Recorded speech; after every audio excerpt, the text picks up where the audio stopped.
Hey, Kentucky, welcome back. Time to talk more topics now. First up, a new study suggests that measures taken by state and local governments overwhelmingly helped flatten the curve in cases of COVID-19. The study was co-authored by two professors and researchers at UK. They say without the shutdowns in Kentucky and across the nation, the number of cases could have been 35 times higher. And Keith, what's that like? That'd be like 150,000 cases compared to what we've got now, if I did the math correctly, which I probably didn't, but still, it's great. I'm a journalist. I don't do math. I was told there'd be no math. I will say that you said something earlier in the week that just kind of struck a chord with me. In the fact of we were talking about all the jails and how closely those people are and how the outbreak has been there. I mean, so yeah, imagine if we hadn't flattened the curve like we have. Yeah, we've done a really good job. The coronavirus is having a troubling effect on people struggling to recover from opioid addiction. Doctors and state officials around the Appalachian region say they've seen a rise in relapses during a time when people fear for their safety. Officials also say the pandemic is aggravating the problem by forcing people in recovery into isolation, stripping them of crucial support systems and causing some to relapse. And Keith, it's sad, but not surprising to me. That makes complete sense. Yeah, exactly. I mean, we're being told to stay in. Some people are worried about their jobs, having lost them, staying home, worried if they're going to lose them. I mean, so yeah, you can certainly see there where that would happen. And I mean, what can you do? Yeah, about it? It's like you said, it's a fear. If you've already struggled with addiction, going through it during this time would be very difficult. All right, we may not have gotten to see the Kentucky Derby on the first Saturday of May, but racing will get underway at Churchill Downs starting tomorrow. Although the Louisville track will be hosting what is believed to be the first spectator-free day of racing in its 145-year history. Keith, it will look a little bit different. It will look and sound different, and they are also going to announce tomorrow the date for the Preakness, which is great news. We'll have a date and know when that's going to happen. So good to know that at least 2/3 of the Triple Crown will take place. Yeah, and you'd have to think that Belmont will follow suit once we know those things too. All right. The decision to postpone the Miss Kentucky Scholarship Pageant until next year means the current winner will keep her crown a little longer.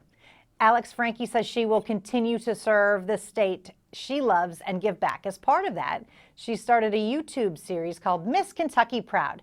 Meanwhile, the regional title holders who would have competed this summer will be allowed to participate in the 2021 pageant. Keith, I bet Nancy Cox wishes there was a pandemic in 1990. I'm starting to think, did we find out who started this pandemic? Did Alex start this so she could get Right. one more year? It might have been. I'm kidding, Alex. I'm kidding. Yes. I'm kidding. It's good for her, though. She Yes. obviously All right. served one good year, so let's go one more. Yes, she's been very great. All right.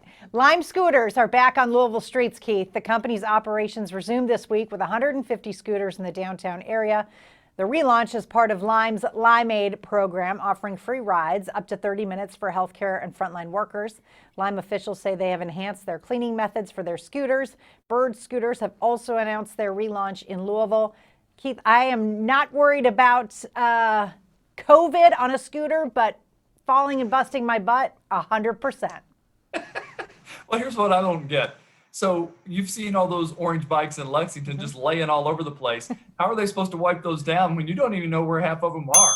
Yeah, no, I have no idea. And sometimes they're in a random spot. They're not. Yes. Yeah, I don't know. The Laurel County Sheriff's Office says 2 men were busted for stealing a tree straight out of someone else's yard this week. Deputies say when they arrived at the scene, Michael Sizemore and Gentry Jones were leaving in a pickup truck with a tree in the back. They say both Sizemore and Jones were under the influence when they were pulled over. Dude, let's go steal a tree.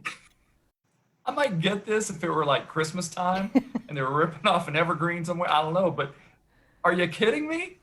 I obviously, before I even got to the end of that story, I knew that one or both were inebriated. Yeah, I mean, the risk benefit to this is so out of whack. All right, the new face of golf is one of Kentucky's finest.